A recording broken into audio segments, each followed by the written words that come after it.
De retour à Goma, après une tournée à Beni, Butembo et Bunia, le chef de l'État va suivre de près l'évolution de la situation sécuritaire délicate dans cette partie du pays, un séjour qui pourrait aller jusqu'au 30 juin prochain. Le ministre de l'Enseignement primaire, secondaire et technique confirme le début des épreuves de l'examen d'État le 12 juillet prochain. Tony Mwaba l'a déclaré après sa visite à l'inspection générale de l'EPST. En sport, Coupe du Congo Dames, les rideaux de la 12e édition vont tomber aujourd'hui avec une finale 100% quinoise entre Amani et Bikira. Bon dimanche, merci de vous informer sur Télé 50. Le président de la République est de retour dans la ville de Goma depuis la soirée de samedi 19 juin. Un retour qui intervient après un périple qu'il a vu séjourner successivement dans la ville de Beni, de Bunia et de passage dans la ville de Butembo. Le but étant de suivre de près l'évolution de la situation sécuritaire délicate dans cette partie du pays. Félix Tshisekedi compte également évaluer le travail effectué par l'armée dans ces deux provinces en vue d'endiguer l'insécurité. Des sources de la présidence citées par le site 7sur7.cd affirment que c'est un séjour qui pourrait aller jusqu'au 30 juin prochain. En mission de commandement et de contrôle en Ituri, le chef d'état-major général des FARDC, Célestin Mbala, a présidé hier samedi la réunion de briefing opérationnel dans le cadre de l'état de siège en cours dans la province. La rencontre a eu lieu à l'état-major de la 32e région militaire. En mission de commandement et de contrôle en Ituri, le chef d'état-major général des forces armées de la République démocratique du Congo a reçu le briefing sur la situation sécuritaire et opérationnelle dans la province. Aux officiers réunis autour du général Bitangalo Clément, commandant de la 32e région militaire, et du général Kassongo Maloba Robert, commandant du secteur opérationnel de l'Ituri, le général d'armée Mbala Moussense Célestin a donné des directives précises pour la restauration de la paix et de l'autorité de l'État dans l'ensemble de la province de l'Ituri. Arrivé à Goma le 10 juin 2021, à la tête d'une forte délégation, le général d'armée Mbala Moussense Célestin est venu se rendre compte de l'évolution des opérations militaires menées dans le cadre de l'état de siège au Nord Kivu et en Ituri, comme le précise ici le général de brigade Ekenge Bomoussa Efomi Sylvain, commandant adjoint du service de communication et d'information des forces armées. Il a été à Goma, il a travaillé avec le secteur opérationnel Soukola 2 Nord Kivu et la 34e région militaire. Il s'est rendu à Beni pour travailler avec le secteur opérationnel Soukola 1 Grand Nord et aujourd'hui, il a évalué la situation opérationnelle dans le secteur opérationnel de l'Ituri. Dans l'ensemble, tout se passe comme il se doit pour que la paix, la sécurité et l'autorité de l'État soient restaurées dans l'ensemble des deux provinces. Le ministre de l'Enseignement primaire, secondaire et technique a effectué une visite ce week-end à l'inspection générale afin de se rendre compte des préparatifs des épreuves hors session de l'examen d'État session 2020-2021. À l'issue de sa visite, Tony Mwaba a rassuré que tous les préparatifs vont bon train pour la tenue de l'épreuve de dissertation le 12 juillet 2021. Le secrétaire permanent du Parti du Peuple pour la Reconstruction et la Démocratie PPRD a clôturé son itinérance hier vendredi dans la ville-province de Kinshasa par la Fédération de la Tchangou dans un format réduit. Ramazani Chadari a remercié les militants et cadres pour avoir participé à la réussite de la célébration du jubilé d'or du président national Joseph Kabila. De la fédération de Moamba, où il avait débuté son périple, à celle de la Tchangou, en passant par Funa et Lukunga, actualité oblige, Emmanuel Ramazani Chadari avait entamé son oral par sensibiliser ses camarades sur l'impérieuse nécessité de respecter scrupuleusement les mesures barrières pour lutter contre le Covid-19. Le lieutenant de Joseph Kabila avait également saisi l'occasion pour remercier au nom du président national toutes les militantes et militants du PPRD de Tchangou pour leur massive participation à la cérémonie du jubilé d'or de Joseph Kabila et Jeannette Kabila célébrée le 4 juin dernier. Yaliboso topesi bino merci na kombo ya ye moko. Chef président parti. Merci. C'était symbolique, très symbolique. Au Bossala qui n'a journée le 4 juin. Jubilé d'or, il y a président national Labiso, Joseph Kabila Kabange. Manifestation wana bolakisi ke Joseph Kabila azana batu. Joseph Kabila azana batu ba moni pe bilongi ya batu bazaki ebele. Avant na koma na kati ya dossier wana ye moko lobi, il faut d'abord parler de la santé aux camarades. Il faut porter ça chaque jour et partout où vous êtes, vous lavez les mains. Bref, pour respecter la mesure barrière Oyo, l'autorité publique de la santé basali. En politique chevronnée, Emmanuel Ramazani Shadari a rappelé à ses camarades durant sa tournée qu'en dépit de la transhumance, le PPRD conserve sa supériorité numérique au Parlement, ce qui continue à faire de lui le plus grand parti de la République. D'où l'appel à la résistance en vue de faire échec aux détracteurs. Emmanuel Ramazani Shadari a également indiqué que les portes du PPRD restent ouvertes à tous ses membres qui désirent y retourner. De son côté, la force révolutionnaire du changement, structure politique toujours du PPRD, regroupant en son sein des cellules des bases ainsi que des jeunes cadres du PPRD en phase de s'organiser pour son implantation efficace sur toute l'étendue de la RDC. Une réunion interne a eu lieu hier samedi dans la salle Okapi pour une mise sur pied de toutes les structures de ce mouvement politique. Fini les temps des anciens dieux et le slogan qui a caractérisé cette rencontre. Nous sommes dans la salle des réunions de l'hôtel Vénus de la Gombe. Eux, ce sont les membres de la force révolutionnaire du Parti du Peuple pour la Reconstruction et la Démocratie, PPRD, cher à Joseph Kabila Kabange. Ces jeunes militent pour obtenir le changement au sein de ce parti afin de poursuivre le combat politique selon la vision de leur autorité morale, Joseph Kabila. Aujourd'hui, nous assistons à l'Assemblée générale qui consiste à la structuration de ce mouvement avant d'entamer leur démarche qui vise une nouvelle organisation du PPRD. Le PPRD est en train de renaître, mais à travers la force révolutionnaire du changement, un ensemble de cellules de base et des cadres de la jeunesse du PPRD qui ont accepté de se mettre ensemble pour redynamiser, pour régénérer, rechercher, n'est-ce pas, à obtenir par voie de nouvelles méthodes un PPRD relooké. Après 5 heures d'intenses échanges, dans cette salle, ce mouvement s'est composé d'un coordonnateur, Jimmy Galassi, suivi d'un secrétaire permanent, Imam Ousmane Kitetebois. À son tour, il est suivi de 35 secrétaires nationaux, 70 fédéraux et 220 communaux qui représenteront désormais ce mouvement au sein du PPRD pour pérenniser la lutte jusqu'à l'obtention du gain de cause, changement de la structuration du parti, cher à Joseph Kabila. Les structures des jeunes étaient en atelier de réflexion sur la tenue de l'Assemblée générale élective du bureau du Conseil national de la jeunesse CNJ en remplacement à l'actuel bureau qui a largement dépassé le délai de son mandat.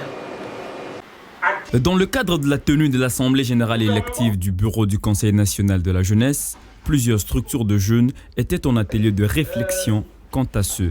Après les travaux préparatoires tenus il y a plus d'un mois au centre Nganda, ces jeunes expriment leur ras-le-bol et veulent voir clair sur l'évolution de démarche. Nous, les jeunes, nous nous sommes réunis autour d'une table pour essayer de réfléchir sur cette manière de fonctionner.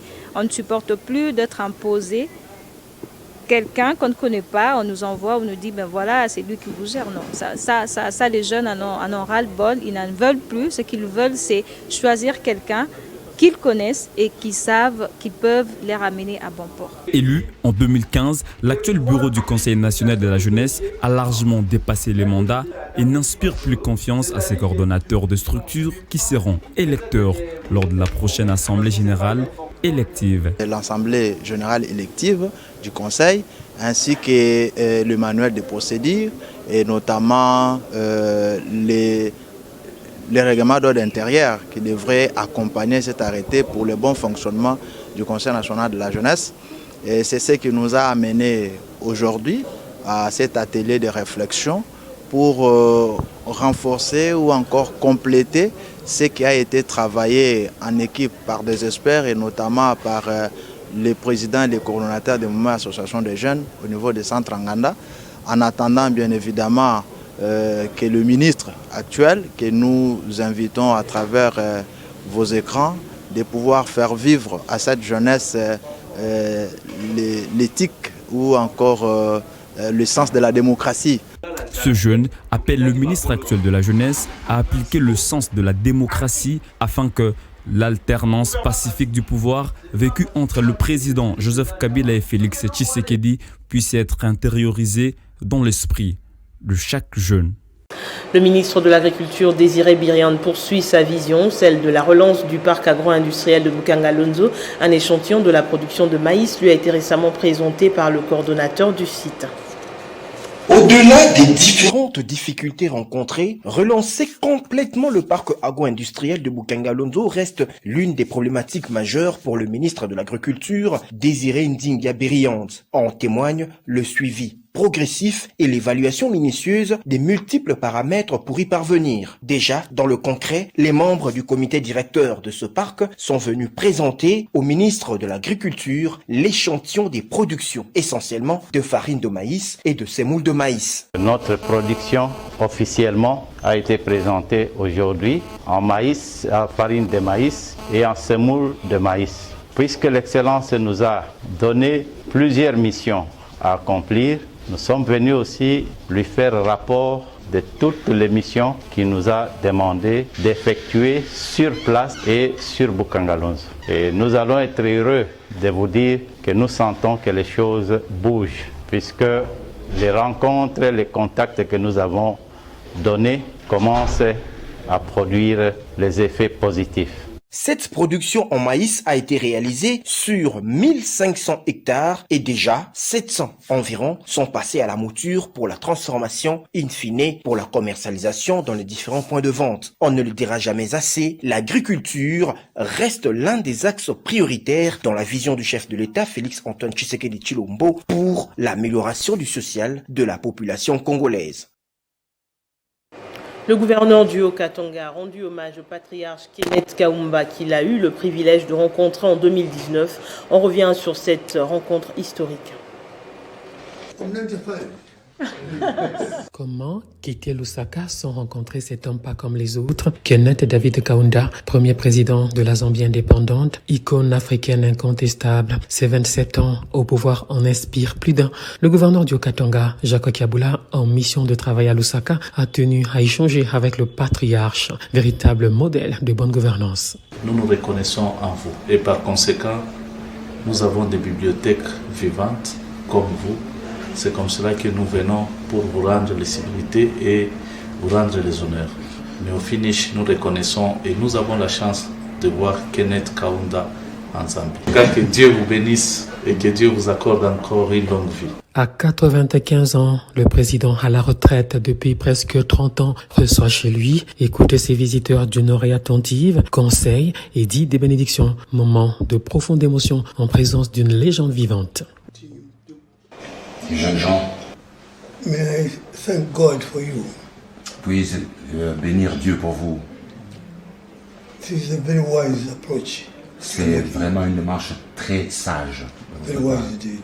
C'est vraiment sage de votre part. Continue to make this thought in you develop all the way. Que Dieu fasse grandir et développer cette vue que vous avez en vous. C'est dire que cette rencontre entre le patron du Haut-Katanga et l'un des pères des indépendances africaines est un rendez-vous avec l'histoire. Le tête-à-tête qui s'en est suivi a beaucoup appris au gouverneur récemment élu dans le sens de répondre aux aspirations du peuple. En Afrique, la CEDEAO programme le lancement de sa monnaie unique en 2027. Les chefs d'État de 15 pays membres de la communauté économique des États d'Afrique de l'Ouest ont adopté une feuille de route pour le lancement d'une monnaie commune. L'affirmation est du président ghanéen Jean-Claude Kassi, qui l'a dit à l'issue du sommet samedi. En raison de la pandémie, les chefs d'État avaient suspendu la mise en œuvre du pacte de convergence en 2020-2021.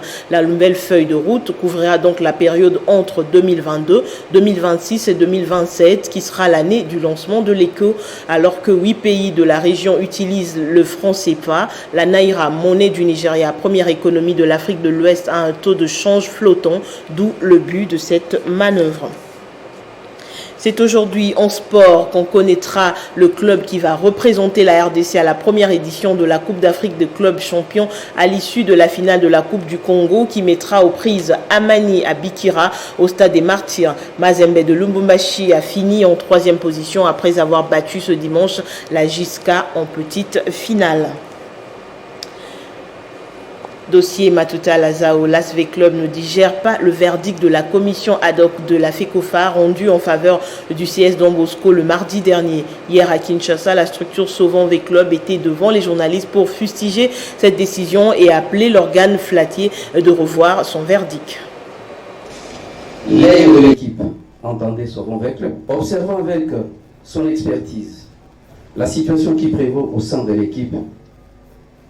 L'organe dont j'ai la lourde responsabilité de conduire voudrait mettre à votre disposition son diagnostic. Je vous ai parlé de toute la littérature relative à la démarche entreprise par notre cher club auprès de la FECOFA, service affiliation et transfert, avant d'utiliser les joueurs Matoutala. Mais je voudrais relever ici que toutes les pièces présentées par les CS Don Bosco étaient des copies et une photo scannée, pièce auxquelles les droits ne fait pas foi.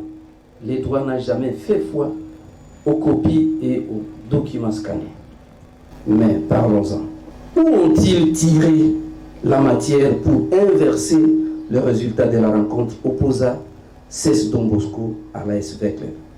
Et pourtant, l'autorisation d'utiliser les joueurs Matoutala émanait des services de la FECOFA. Nous demandons aux autorités de la ville-province de Kinshasa d'intégrer dans leur dossier la situation de l'AS Club. Sans quoi, nous nous ferons justice. Présent, on rappelle les principaux titres. De retour à Goma après une tournée à Beni, Butembo et Bunia, le chef de l'État va suivre de près l'évolution de la situation sécuritaire délicate dans cette partie du pays, un séjour qui pourrait aller jusqu'au 30 juin prochain.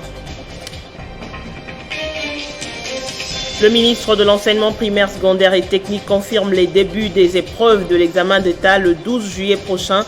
Tony Mwabala a déclaré après sa visite à l'inspection générale de l'EPST.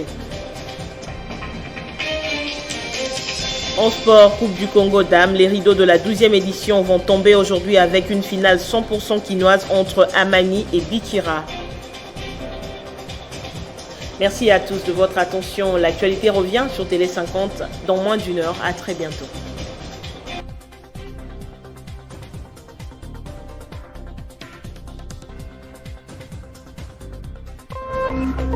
Téléchargez les infos Télé 50 sur www.tele50.cd.